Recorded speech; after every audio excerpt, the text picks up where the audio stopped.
doing 500 sit-ups a day, practicing 8 hours a day, and ain't got a cracker. Wow. Ain't got a donut. Ain't got a car. You talking about a determined person. Yeah. Now, ain't nobody in another sport going to do that. Yeah. If everything fell on him all at once, he'd probably turn to selling crack or something. You know what I mean? Oh, yeah. Instead of doing what I did. You know what I mean? Well, they don't give no pool players no credit. We're great athletes in a lot of ways. Oh, yeah. You know, well, and it proved it right there that I have a determination that no one ever thought you could have as a pool player. Lance Armstrong isn't the only guy in the world that came out of the grave. I came out of a grave. Oh, I came out of a hospital. Sounds like it, yeah. I was in the grave. Yep. I was written off, done, gone. You understand? Yep. Gone. Yeah. Let's bring us into another match. We'll hang out and whatever. So. Yeah. That's where I came from. Well, I explained to my girlfriend, pool is like a bunch of wolves fighting over a little scrap of meat. It's a great American game. it's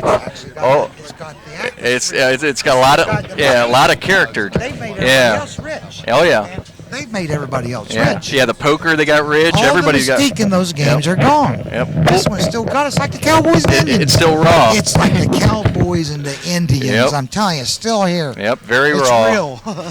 Yep, and it is. It's like a bunch of wolves fighting over a little scrap of meat. It's a tough, gritty sport. Tough but beautiful. Oh yeah. and if you earn it and you rise above it, man, you earned it.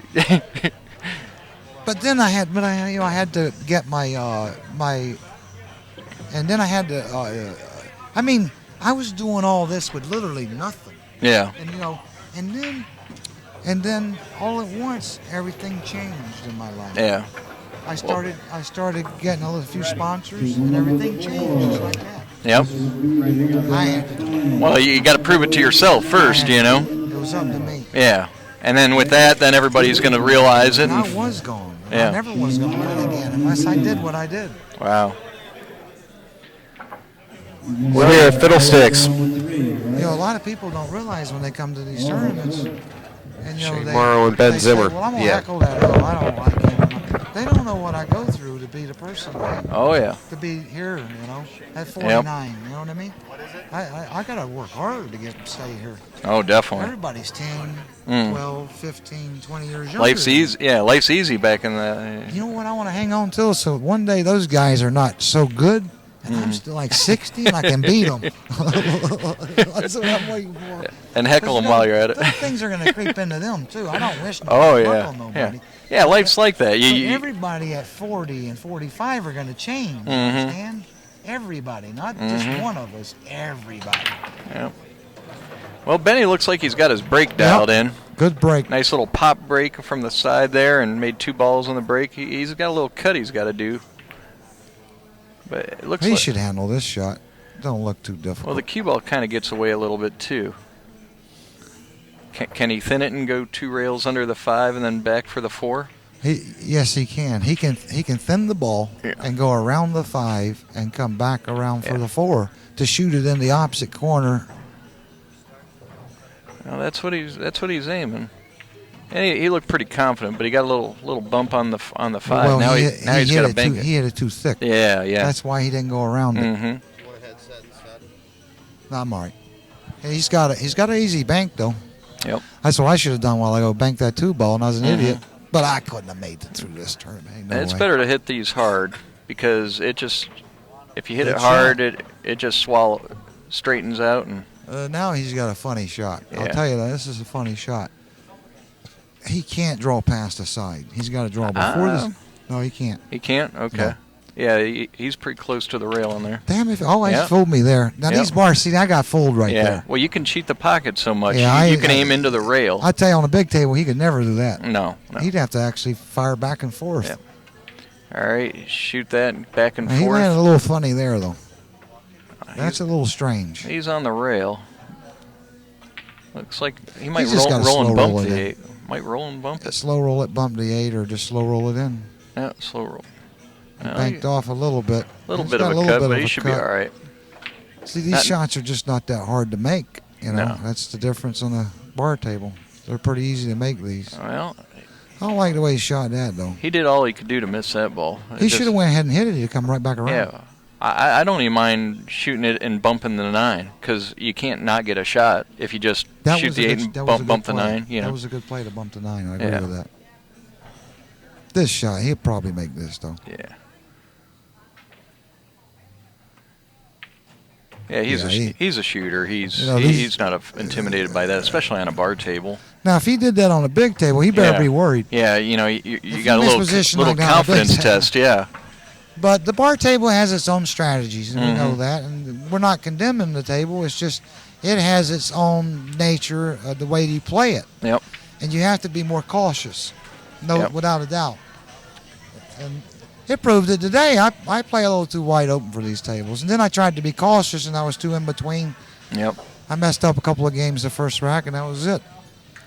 But is he just popping them? He must. Yep, little pop. I still say that. Yeah, he made one. It looks really controlled and consistent, you know? He's the only guy I see made that break work right there. Mm-hmm. And he ain't making balls down in the rack area either. He's making them back in the corner. He's just got to put inside on this or draw around 2 rails, one or the other. Inside, there you go. I get one right here and there, and every now and then. And now all he's got to do is draw back with right bottom for the 4 in the side. He'll draw this back with right bottom and spin off the side rail for the 4 ball. Looks like it just comes straight back, like it's natural with just a straight draw. draw. Off the rail. Just got to draw it a little. Yep. Like that. There you go. Well, this 6 ball could be a little tricky, but he landed real good there. All he's got to do is roll up. Now, all he's got to do is just roll the ball real slow and just make it. He won't even shoot it hard to stop. How about that 6 ball now? He's going to play the combination. He's got to play the combination unless it goes by it. He can either stop this or roll it real slow. I knew he would do that. See? Yeah. I know what I'm talking about. That's the right shot. Absolutely. Now, he's got a tricky shot here, Chris. I agree. This is a tricky situation. I always hate these situations, too, because I always get caught up in what to do. But it looks like to me he can draw out, get in the middle of the table, and play the slow combination on the 7 ball. I think he'll shoot it slow somehow or firm after he gets on it. That's what he's playing for. He's going to have to shoot it a little bit firm. I don't think he can slow roll it. Well, yeah, if you put a little draw on it, it makes the cue ball pull away from it, and then the 6 ball swings over to the other corner pocket. It's really hard to miss this shot. Yeah, but on a bar table, you're kind of playing shape for the 6 ball in the other corner pocket because it's going to hit off the cushion and then go across table for the other. I don't think he'll slow roll it. He'll shoot it and stop the ball a little bit. Draw a little bit, get the cue, Just like that. Big like I said, See, a little more draw would have got it to where he should hit a little harder. Yeah. A little bit harder. He's in a bad spot here. I think the only thing he can do here is bank the ball. See, he stopped his marble like you were talking about, but with a little draw, he's going to guarantee a shot. He should have drew it a little better than, This kid plays pretty good. Yeah, he's one of the guys that had to handicap in this tournament. He plays all right. He's given Shane a game on the wire in this thing. So right now it's 1-1, even though. Well, he's impressed me so far, and that's tough to do. Well, he had to come with some shots for It's tough to impress me. I'm telling you. You've seen it all. I've seen it all. Well, I got more to come. Yep. Oh yeah. Well, Benny's up 2-1 now. But this guy's impressed me so far. Yeah, he don't look like he's nervous. No, he's not afraid of. He's not afraid of much on a pool table. He's playing pretty smooth. I can tell when a guy's nervous the way their cue ball reacts, and stuff. And he's playing pretty good. He's hit all the balls fluidly, hasn't he? Mm-hmm. The bank shots, the position play, and he's got his break to where he's controlling his cue ball. He probably ain't going to scratch. That's what he's doing. He's making sure he doesn't scratch. Well, a little pop break. His cue ball went in the opposite direction as the other 2 breaks. Yeah, that's the first nervous swing I've seen. Yeah. That was a nervous swing. Yeah. So here he's got to play safe somehow, I think. Unless he can. I think he's got to play safe. Well, I don't think the ball goes. Can you nick the 2 ball and then come all the way up table with the cue ball? He's going to thin the 2 and go to the bottom rail, side rail, down around in between the 7 and the 3, right where he's pointing. That's what he's going to do. So he's going to basically put He the can't 2 try on to go this between. cushion and then the he cue can't ball try to all the go way be- up top. It's too risky to go between the 6-7. He'll go between the 3-7 All right. and play the prudent shot. That was the prudent play. I think he might have left him the edge Yeah, might of have the left him a ball. little piece of it. The edge. Now, I don't know if he can't make it, but I think he can see maybe the edge. Might be able to resafe him. That was a pretty good shot he made. He got unlucky. He didn't get him on that 7. Uh-huh.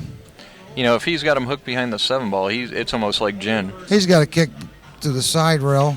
What is he doing here? He's moving the ball. That ain't a bad play. Of course, he didn't get it quite where he wanted it. That was a smart play, but he didn't get it where he wanted it. Yeah. Because now he can still play the safety. He can put him behind the 4 here, too.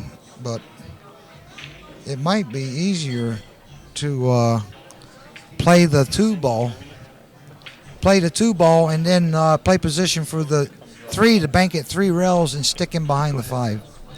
That's probably the prudent play here. So I think it's a Loctite safety. I can tell you that. Looks like he might be going for it He's here. going to play for the 3 rail bank safety on the 3 ball. That's a popular shot on the 9-footer, but you don't see this much on the land where bar he wanted table. to. He's going to play. He might play the bank now in the corner. He didn't land where he wanted to. Wow. See? All right. Well, I think he meant to land where he could play the safe. well, we're taking a little break here, I guess. Need to run a commercial real quick. Yeah. Thanks.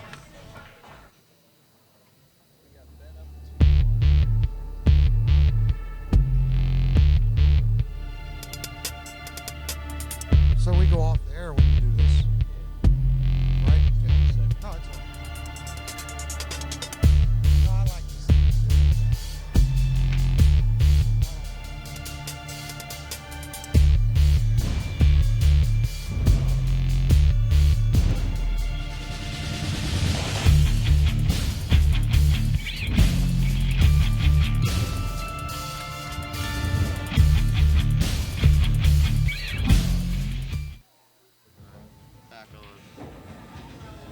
All right. Well, here we are back at Fiddlesticks. Yep, we're at Fiddlesticks. If you're just joining us, we're here for the Come and Get It If You Can tour. We're watching a match between Ben Zimmer and Shane Morrow on the loser side bracket. And we have the legendary Earl the Pearl Strickland here talking with us. Yep. My favorite player. It's an honor to be doing commentary with Earl. Absolutely. The funniest guy I ever commentated with, and I thought it was one of the wittiest commentaries there ever was when I commentated with Steve Davis, the snooker player. Okay. Yeah. Oh, yeah. That was a blast. Yeah. He's pretty, he's pretty funny, really. Yeah. He is. He's funnier than you think. Well, he played a nice safety, but I think he left him the edge of it. If not, maybe you He's can get down got to the cushion. He's got an easy way to kick to it, but you know what? It's hard to get safe on these kind of kicks. You know that? And how about this? How about you load it up with spin and then nick it, and then the cue ball goes over towards the 5 ball, and then the 3 ball stays protected by the 6 and the rail. He might scratch right in the side on that. Well, if you hit it hard, but you just kind of like stroke it and then hit. When the ball lays like this, it's real hard to get safe. Yeah. I'm telling you. But the way the 8 ball's there, and nick it. Now Now that Wow. there you go. I said if he can nick it, look at that shot. That was a nice shot. That's a peach right there. Shot. He can see the edge of this ball, folks, but I'll tell you what, I'd almost rather kick at it. I don't. It's not much future in this because when he thins it, it's going to hit the 5, the cue ball. Mm-hmm. That's the problem with this shot. If he hits the 5, he sells out probably. He's got to miss the 5 ball. Well, he's hitting your 5, but he's Well, he actually got. He hit enough of the 3 ball. I didn't know he could see that much of the 3. Right. That's the thing. So that's not a bad play. That's a prudent play there. Yeah. Well, he's going to have another safe coming at him here in a second, but I guess he lives to fight another day. He could play him behind the 6, but that's tricky. Shane's at the table, and right See, now that safety right there. Ben's up 2-1, and Shane got a game on the wire for the way the handicapping was, but Yeah, I expected a better safe come out of that because it was so easy to hold the cue ball with the 8. And If he hits it a little bit harder, Yeah. it's guaranteed. yeah. All he's got to do is hit that harder. It looked like a When he ain't perfect got safety that ball there, situation. it's a little bit harder to Mhm. make that safety. But that's a mistake right there. He Yep. actually should have had him there. But you know what? I've missed that safety many times. You have too. Yeah, oh You know, yeah. where you just yeah. got to bank the ball and get him behind it right Mhm. slow. You can't judge the speed on it all the time, you know? Well, that's one thing about playing a little one pocket. You kind of get a better Yeah, better it does. feel for those Yeah, it shots. teaches you, yeah. And I've heard you've gotten your one pocket game a little better. Yeah, I play one. Playing a little now. I've always I heard played you it. won a tournament not too long ago. I did. I beat Larry Neville in the fight. I've run 8 and out on him 8 times. That's great. 2 of the games I run 8 and out. There are only 8 balls on the table. Larry's a tremendous one pocket player, tremendous player in general. He almost passed out when I did that. I run 8 and out on him twice, and there was only 8 balls on the table. Well, I don't like the way he hit that ball right there, Chris. Unless he had to break that ball off somehow. I don't know Yeah. if he had to. I think Getting it's over the top of that ball was a little bit of a mistake. it But he's appears all to right. be gapped off the rails, so he's fine. But for the past 20 years ago, you weren't at all a one pocket player. Yeah, I was. And You didn't know it. you were undercover. I just didn't want to play the game. I Well- didn't want to play it. Well, you weren't known as a one pocket player, and Larry I mean, probably I'll thought tell he you thought he what, had the best of it coming into that. I'm gonna tell you right now.